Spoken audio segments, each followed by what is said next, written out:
যিনি ছিলেন সেই সত্যের শঙ্কর সত্যি তার রাম, দাপরের মদন মোহন, কলিযুগে নদিয়ার মাটিতে যার আর এক নাম হয়েছিল শ্রীকৃষ্ণ চৈতন্য মহাপ্রভু। সেই প্রতীক পাবন গৌর সুন্দর গৌর হয়ে আমাদের মতো কলিহত জীবের সুখের জন্য, শান্তির জন্য, কলির মানুষের দুঃখ কষ্ট বিতাপ যারা দূর করার জন্য সত্যের সুখ ঐশ্বর্য পরিত্যাগ করে, ত্রেতা যুগের রাগ ঐশ্বর্য পরিত্যাগ করে, তারপরের সুখ প্রাচীর্য ত্যাগ করে এই পূর্ণভূমি ভারতবর্ষের মাটির শ্রীরাম নবদ্বীপ নদিয়ায় আবির্ভাব। গৌর সুন্দর গৌর হয়ে আসার তিনটি মুখ্য উদ্দেশ্য কারণ ছিল। একটি হল ভক্তের ভক্তি প্রেম রসটাকে আস্বাদন করার জন্য, দুটি হল রাধারানীর প্রেমলীর শোধ করিবার জন্য, তিনটি হল আমাদের মতো কলিহত মানুষকে হরিনাম কৃষ্ণ নাম বলাবার। তাহলে গৌর সুন্দর গৌর হরি নদিয়ার মাটিতে গেলে আমাদের মতো কলিহত মানুষের জন্য একটি আলো কি এনেছিলেন জানেন? ধন গুলোকে গোপনে ছিল,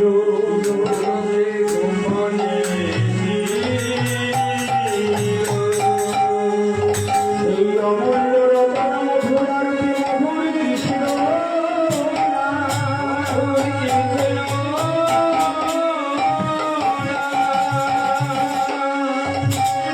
অমূল্য রতন মধুরার মধুর কৃষ্ণ নাম, এই হরিনাম।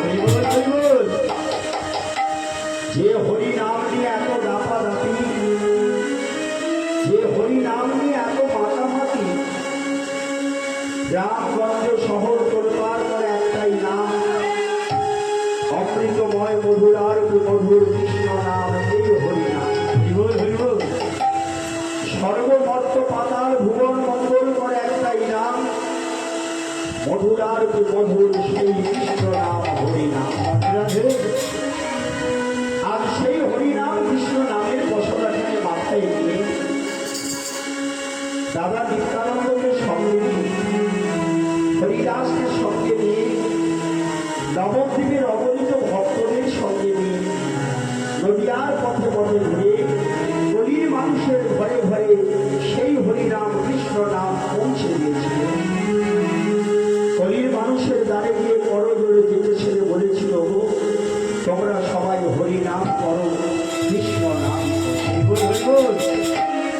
কলিযুগের যুগোচিত ধর্ম এই হরিনাম, কলির মানুষের মুক্তির উপায় এই হরিনাম, কলির মানুষের একমাত্র সত্যের পথ এই হরিনাম।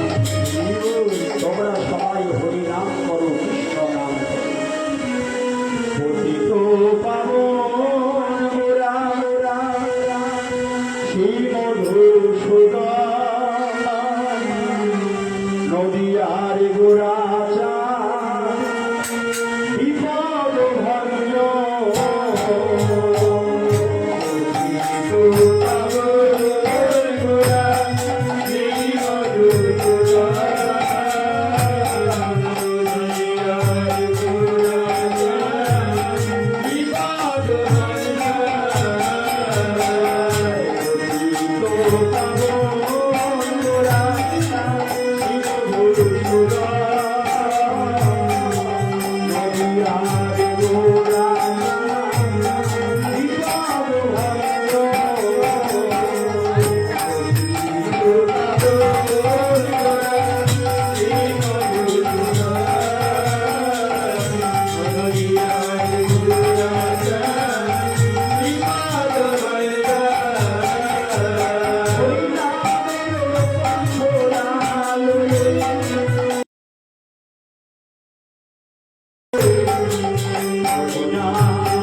হরিনাম ছাড়া